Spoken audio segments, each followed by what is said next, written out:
अस्सलाम वालेकुम। कैसे हैं भाई आप लोग? खैरियत से? ठीक ठाक। 2 ओवर जी। एक 27 रन्स का ओवर और एक जो ओवर वो 29 रन्स का, और इंडिया इंग्लैंड से मैच हार गया। आज 190 करने के बाद भी जो है वो 4 विकेटों से शिकस्त का सामना करना पड़ा इंडिया को। लेकिन मैच के अलावा जो आज दूसरा T20 इंटरनेशनल हुआ मैनचेस्टर में, उसके अलावा भी बहुत कुछ है जी बात करने के लिए, क्योंकि पाकिस्तान क्रिकेट में टेस्ट की कप्तानी को लेकर जो है ना वो एक वावेला मचा हुआ है। रोज़ एक नया नाम आ जाता है सामने। आज बाबर आजम का नाम आ गया जी सामने। यानी ये इस वक्त 3 पोटेंशियल नाम चल रहे हैं, सर्कुलेट हो रहे हैं, जिसमें सलमान अली आगा, इमामुल हक और आज बाबर को मिला दें, बाबर आजम। तो यानी कि 3 लोगों को कंसिडर किया जा रहा है for the coming test matches in West Indies and England. और अभी हमें ये नहीं पता कि पाकिस्तान क्रिकेट बोर्ड ने फैसला भी किया है कि नहीं किया है कप्तान को हटाने का, या शान मसूद कंटिन्यू करेंगे या नहीं करेंगे। तो it's going to be a very interesting video and please do you leave your comments on this video, क्योंकि एक और जो इंटरेस्टिंग जो पाकिस्तान क्रिकेट बोर्ड की तरफ से मतलब चीज़ें होने जा रही है, उसमें जो सेंट्रल कॉन्ट्रैक्ट दिए जा रहे हैं। तो हमारी वुमेन्स टीम जो है वो मतलब जिस तरह से परफॉर्म करके आई है T20 वर्ल्ड कप में, या उससे पहले भी 50 ओवर्स के वर्ल्ड कप में, और मतलब मेंस टीम की भी जो परफॉर्मेंस रही है, तो उसके बाद भी जो है पाकिस्तान क्रिकेट बोर्ड ने फैसला किया है कि जी मतलब वुमेन्स टीम को जो है जो उनके मंथली रिटेनर्स में 37 to 50% का इंक्रीज़ दिया जा रहा है जी। और जो मेंस है उनको भी इंक्रीज़ दिया जा रहा है।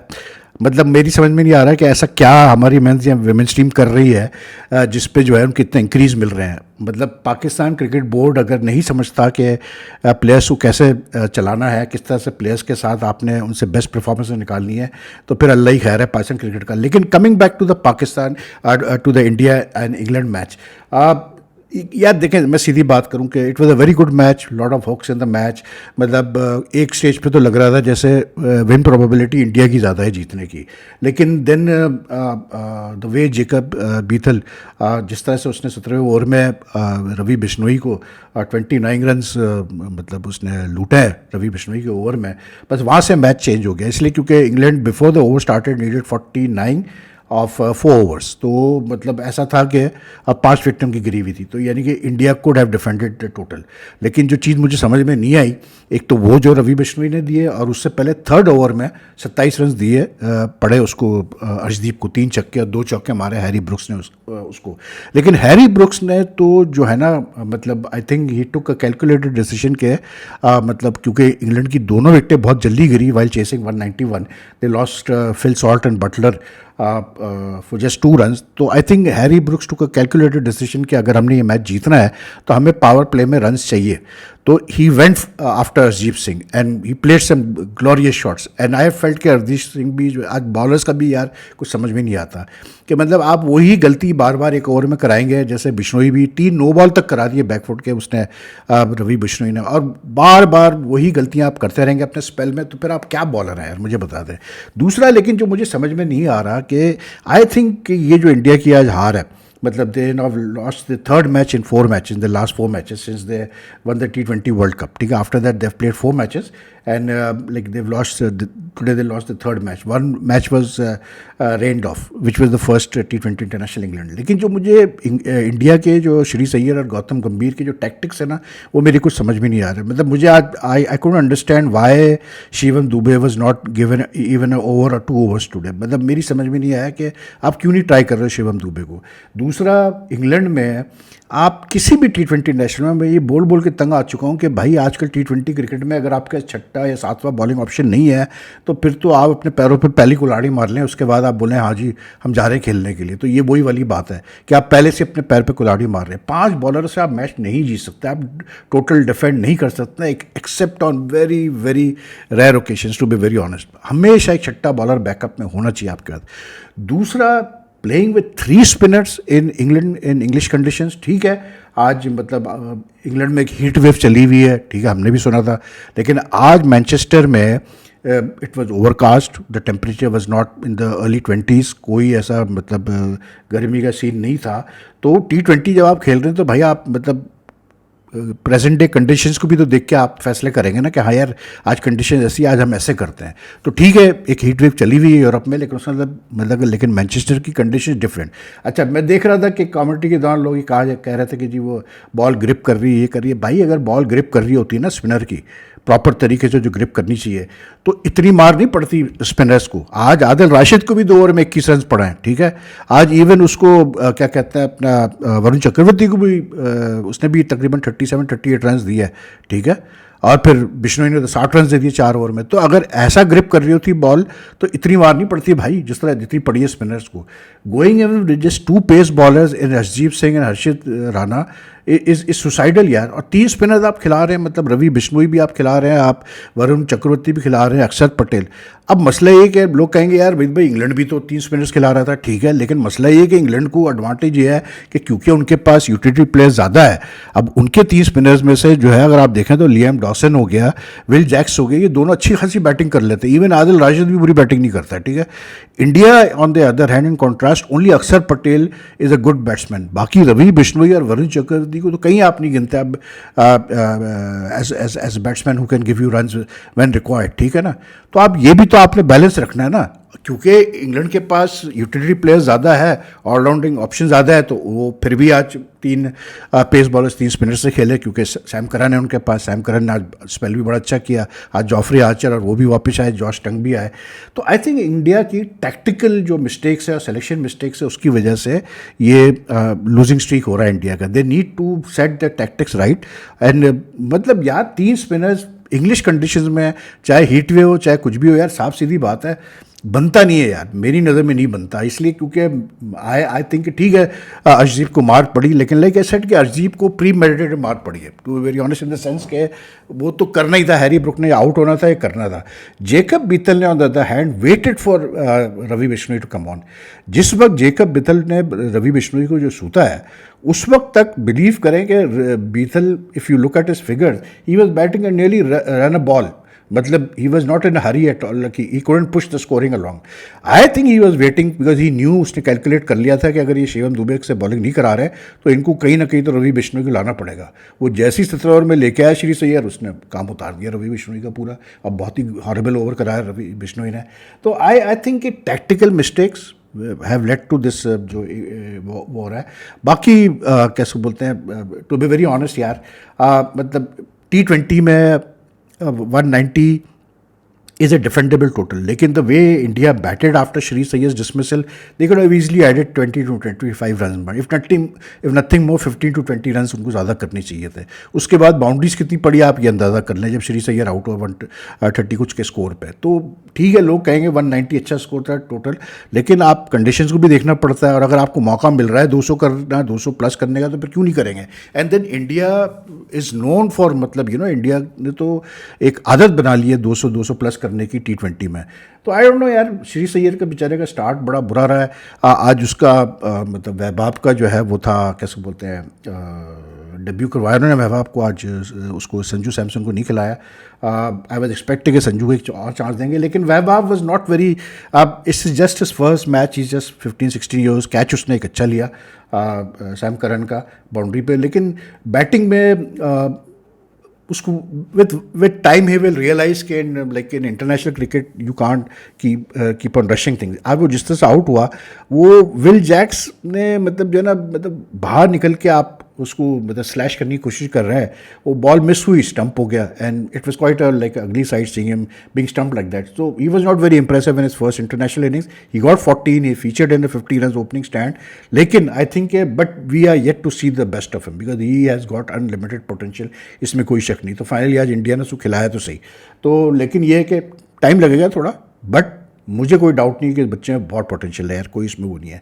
बाकी we saw some good batting from Harry Brook. Harry Brook ने जिस तरह से आके यार, मतलब वो तीसरे ओवर में अर्शदीप को सूता है, और मतलब पावर प्ले में रन्स उसने 50 से ऊपर ले गया।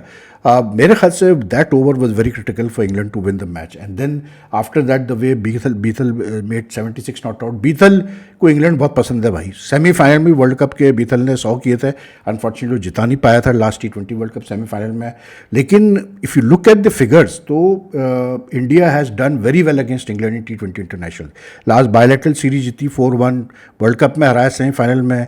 तो आज का ये जो रिजल्ट है, it's not good for Indian cricket at all, I will be very honest. लेकिन बहरहाल चले, होता है क्रिकेट में। लेकिन बीथल्स इनिंग्स वाज लाइक आउटस्टैंडिंग है, जिस तरह से उसने बाद में मतलब किया है ना, वो कमाल था यार। बाकी यार पाकिस्तान क्रिकेट में तो भाई अजीब ही हालात हैं। मतलब मेरी तो समझ में नहीं आता कि यार आई डोंट नो यार, रोज़ाना का एक कोई कॉमेडी सर्किस चल रही होती है। अब आज पूरे दिन ये कहानी चल रही है सोशल मीडिया पे कि एक तो मसला ये सोशल मीडिया पे भाई एवरी वन इज़ एक्सपर्ट, ये मैं आपको बता दूँ, एंड एवरी वन इज़ ये नहीं कि इन्वेस्टिगेटिव जर्नलिस्ट, क्योंकि सबके कॉन्टैक्ट्स हैं भाई पाकिस्तान क्रिकेट बोर्ड से, और इतने पक्के कॉन्टैक्ट्स हैं और वो इतने मतलब कॉन्फिडेंस के साथ वो पोस्ट डालते हैं कि जी ये होने जा रहा है। अब आज चली है जो कहानी कि जी बाबर आजम को कंसिडर किया जा रहा है, बाबर आजम से कहा गया कि जी आप टेस्ट कप्तानी संभालें। कल इमाम उल हक का नाम चल रहा था, ठीक है, उससे पहले सलमान लियाकत का नाम चल रहा था। मतलब यार ये क्या मजाक इन्होंने बनाया हुआ है पाकिस्तान क्रिकेट को। आई मीन क्या एक जगह मैं पढ़ रहा था कि जी आकिब जावेद क्योंकि कराची में तो इसलिए टीम अनाउंस नहीं हो रही है। अरे मतलब ये कोई वजह है टीम अनाउंस नहीं करने की कि आकिब जावेद कराची में इसलिए आप टीम नहीं अनाउंस करेंगे? What is the problem? I mean captaincy के मामले में तो कम से कम पाकिस्तान क्रिकेट बोर्ड को क्लैरिटी दे देनी चाहिए कि नहीं यार हम शान को नहीं हटा रहे, या हम हटा रहे हैं तो हम इसको लेके आ रहे हैं। Now to me I will be very honest, मतलब अगर बाबर को आप बना रहे हैं, वाकई पीसीबी बनाता है, तो आई मीन फिर क्या, I mean where are we going यार? घूम फिर के हम अगर उधर ही आना है हमने वापस, तो फिर फ़ायदा। मैं 24 में लास्ट बाबर ने कप्तानी की, अब उसके बाद फिर आप उसको कप्तान बनाएंगे। उसने T20 वर्ल्ड कप में कप्तानी की थी, उससे पहले तो तीनों फॉर्मेट का कप्तान था। इससे मतलब बाबर से पहले ऐसे कप्तान रहे हैं जो 2-3 दफ़ा कप्तान बने हैं, बट नॉट इतने लंबे गैप से कभी कोई नहीं बना। लेकिन ये कमाल है यार कि अब आप 2 साल बाद फिर सोच रहे हैं। आई डोंट नो कितनी सच है, लेकिन भाई जिस हिसाब से लिखा जाता है, जिस हिसाब से पोस्ट की जाती है, ऐसा लगता है ऐसे इनको तो मतलब पाकिस्तान क्रिकेट बोर्ड से हॉटलाइन है इनकी कि मतलब हाँ जी कौन बन रहा है, उसने कहा जी ये बन रहा है, उसने अच्छा जी ठीक है ये इसको डाल दो, आप खबर दे दो कि ये बन रहा है। मतलब क्या मजाक है यार। Pakistan cricket board as a institution एक सिंपल सी चीज़ स्क्वाड अनाउंसमेंट और कैप्टनसी का मसला तक प्रॉपर तरीके से हैंडल नहीं कर सकता। तो if nothing else you know like what I feel is के at least the Pakistan cricket board with such a huge media department के do this much कि make it clear कि जी we are going to announce the team on at so and so date at so and so time, ठीक है। It will be, ये भी बता दें कि जी प्रेस कॉन्फ्रेंस कोई करेगा या प्रेस रिलीज के थ्रू होगी, और उसमें ये भी क्लैरिटी दे दें कि भाई कोई अभी कप्तानी के ऊपर डिसीजन नहीं हुआ है और ना हम किसी को कंसिडर कर रहे हैं, या अगर कर रहे हैं तो वो भी क्लियर कर दें, ठीक है ना। But I mean to let these things just go like that और लोग क्या सराहियाँ करते रहे, स्पेकुलेट करते रहे, पाकिस्तान क्रिकेट का इमेज खराब होता है और कुछ भी नहीं होता है यार, सीधी सी बात है। अब मैं देख रहा था ये जो सेंट्रल कॉन्ट्रैक्ट भी अनाउंस होने, ठीक है। अब आप कमाल देखें यार सेंट्रल कॉन्ट्रैक्ट्स में, कि सेंट्रल कॉन्ट्रैक्ट्स में मुझे जो सबसे बड़ी हैरत हुई वो ये हुई कि जो वुमेंस क्रिकेट टीम के जो मतलब सेंट्रल कॉन्ट्रैक्ट्स हैं उनमें 37% जो है ए और बी कैटेगरी और सी कैटेगरी में 50% का इंक्रीज़ किया गया है। आई मीन यार आप कुछ तो आदमी मैसेज देता है प्लेयर्स को कि भाई हम आपकी परफॉर्मेंस से खुश नहीं है T20 वर्ल्ड कप में, या उससे पहले जो आपकी परफॉर्मेंसेज रही है 50 ओवर वर्ल्ड कप में, और इसमें तो आपके पैसे नहीं बढ़ेंगे क्योंकि आप लोग परफॉर्म नहीं कर रहे हैं। यहाँ उल्टा हो रहा है भाई, यहाँ मतलब हम विनलेस, हम एक कैसे बोलते हैं मैच जीते हम नीदरलैंड से, हम वापस आ रहे हैं मतलब after being knocked out in the first round in like before the semifinals, ठीक है। We the women's team comes back, और हो जो मुझे पता चला है कि ये 37% इंक्रीज़ हो रहा है, और अब 3.5 लाख रुपए 4 लाख रुपए जो एक कैटेगरी की जो लड़कियां हैं उनको रिटेनर कर दिया गया है, या 5 लाख कर दिया गया, ऐसी कुछ है। हाँ 3.5 लाख से 5 लाख कर दिया गया है। ये पैसा क्या पीसीबी का अपना है? ये पीसीबी के जो लोग हैं मतलब इनका ये ज़ाती पैसा है? आपको अगर एक जिम्मेदारी दी गई है पीसीबी के लोगों को कि आप क्रिकेट को चलाएं, तो उसका मतलब ये तरीका है क्रिकेट चलाने का कि जो टीम इतनी बुरी तरह हारती आ रही है, मैं तो इवन मेंस टीम को कोई किस्म की मैं लीवे ना दूँ इस वक्त। क्या परफॉर्मेंस है यार जिस पे आप दे रहे हैं, मुझे बताया ना। या तो आप बहुत अच्छी परफॉर्म करते आ रही हो, कोई भी टीम वेमेंस हो या मेंस हो, तो आप बढ़ाएं पैसे, वरना किस बात के आप पैसे बढ़ाएंगे इनके यार। मेंस में भी पैसे बढ़ाए इन्होंने, क्यों बढ़ाएंगे आप पैसे भाई? आप मैसेज तो क्लियर दे लड़कों को कि यार ऐसे नहीं मिलेंगे पैसे आपको विदाउट परफॉर्मेंस। अब वो माइक हसन के अब इंटरव्यूज़ कराए जा रहे हैं, और मतलब सलमान बट भी अब पीसीबी में आ गए भाई, वो इंटरव्यू कर रहे हैं इस माइक हसन का। I want to like just मतलब मैं कहना नहीं चाहता कि क्या मतलब सलमान बट के तासुरात हैं माइक हसन के बारे में, लेकिन बहरहाल अब वो उनका इंटरव्यू कर रहे हैं, ठीक है। और माइक हसन वही अपनी अभी 1 साल था, 2 साल हो गया, अब वो कह रहे जी 3 साल लगेंगे पाकिस्तान क्रिकेट को सही मानों में अपना प्रोटेक्शन। अब वो न्यूजीलैंड से मिला रहे हैं पाकिस्तान क्रिकेट को। अरे भैया माइक हैसन साहब, कितनी दफ़ा मतलब बच्चा भी ये जानता है कि यार न्यूजीलैंड क्रिकेट कल्चर और पाकिस्तान क्रिकेट कल्चर में ज़मीन आसमान का फ़र्क है भैया। न्यूजीलैंड क्रिकेट कल्चर में इतनी सियासत, इतने गवर्नेंस के मसले, इतनी फेवरेटिज्म नहीं होती है। वो एक छोटा सा मुल्क है भाई, वहाँ बड़ा आसान है क्रिकेट को चलाना। Let's be honest, it's a very like small country, very selected आपका क्रिकेट का वहाँ सेटअप है। ये पाकिस्तान है भैया, यहाँ पता नहीं कितने लोग क्रिकेट खेल रहे हैं और वो न्यूजीलैंड से मिला रहे हैं कि जी वो न्यूजीलैंड को भी टाइम लगा था जब मैं कोच था, तो आप पाकिस्तान को भी कम से कम 3 साल आप दें। नहीं भैया, हमने 3 साल नहीं देने, हमने नहीं। और मैचेस हारने का हमें कोई शौक है यार? अगर आपसे रिजल्ट नहीं आ सकते इमीडिएटली तो जाओ घर जाओ अपने यार, घर जाओ, सीधी बात है। ये सेंट्रल कॉन्ट्रेस्ट के मतलब अभी पता ये चला कि 15-15 लाख टेस्ट मैच के कर रहे हैं, ये कर रहे हैं। मतलब मुझे समझ में ही नहीं आ रहा कि आप एक तो कहते हैं जी हम स्पेशलाइज्ड फॉर्मेट्स बना रहे हैं, ठीक है, फिर उन स्पेशलाइज्ड फॉर्मेट में 45 लड़कों को दिए जा रहे हैं फॉर्मेट। सुने आप जरा, 45 लड़कों को दिए जा रहे हैं। जहां बढ़ने चाहिए पैसे वहां नहीं बढ़ रहे डोमेस्टिक क्रिकेट में। डोमेस्टिक में जो फर्स्ट क्लास खेलेंगे लड़के हैं, कोई तकरीबन 170 लड़कों को दिया जा रहा है कॉन्ट्रैक्ट, उनके पैसे नहीं बढ़ाएंगे जी। उनके जो मंथली रिटर्नर है वही 1.5 लाख है, पता नहीं जो भी है, ठीक है। अभी जो मतलब ये सेंट्रल कॉन्ट्रैक्ट की जो नई कैटेगरी का सिलसिला किया है, इन्होंने कहा जी हम स्पेशलाइज फॉर्मेट्स में हम देंगे कैटेगरी। मतलब स्पेशलाइज फॉर्मेट का मतलब ये है कि कैटेगरी और बी उसमें वो प्लेयर्स होंगे जो सारे फॉर्मेट खेलते हैं, मतलब ओडीआई टेस्ट दोनों खेलते हैं। फिर कैटेगरी ए जिसमें सिर्फ टेस्ट खेलने वाला, फिर कैटेगरी बी जिसमें सिर्फ ओडीआई T20 खेलना है, फिर कैटेगरी सी जिसमें सिर्फ T20 खेलने वाला, ठीक है।